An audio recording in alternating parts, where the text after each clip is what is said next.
Just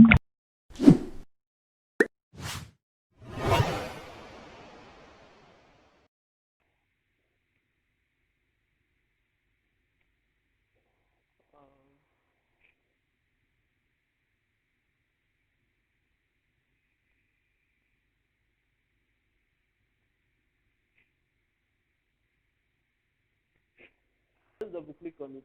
You'll go to the properties.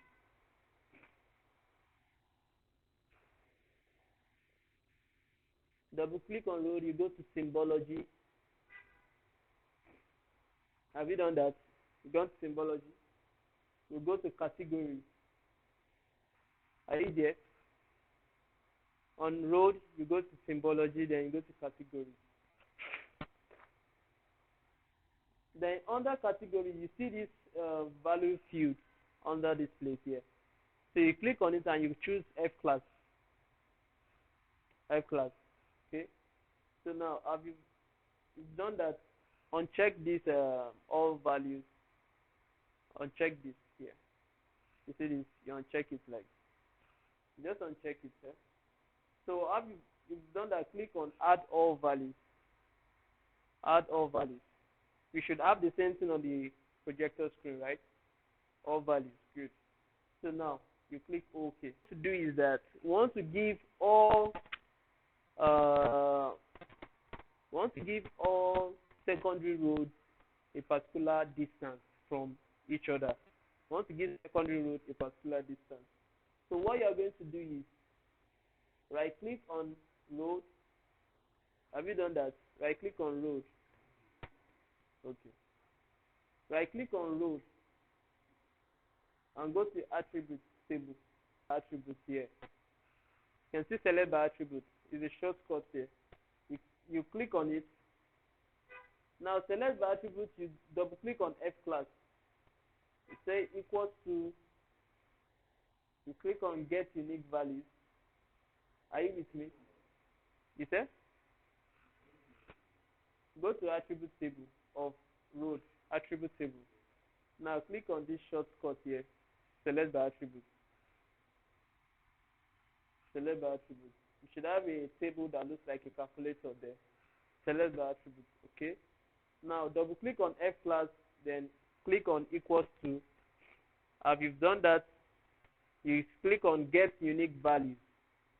Okay? Get unique values.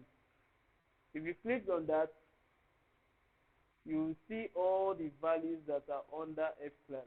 So you will double click on secondary. Have you done that? You double click on secondary. Have you done that?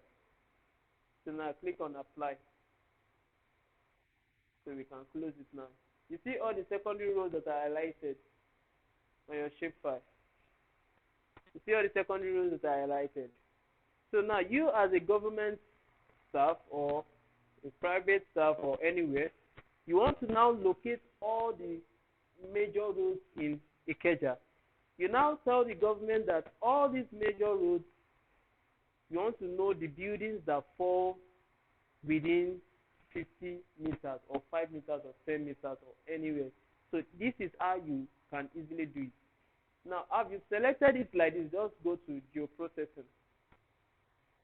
You click on buffer. Okay? You click on buffer. As you click on buffer, you drag this road down to this place. So now, on this place, you give it, so let's assume that the setback for any building to the major road is 30 meters. So now, you change the degrees to meters. Okay? You change the degrees to meters, you don't have to do any other thing apart from this output now. Your output location should be changed to where you can remember. So I'm going to locate it to the folder where I'm working with. I think I'm working with Chibueze's folder. Alright, inside Geoinfotech results. So now save it in a folder you can remember, okay? Save it in a folder you can remember and call it road buffer _ buffer. buffer 30 meters. Okay, road underscore buffer 30, and you click save. Let me drag my window up. Are you in the same place? Now you've done that, click on OK. Alright, now I think we're on the same page, right? So now uncheck road and leave only the result of buffer.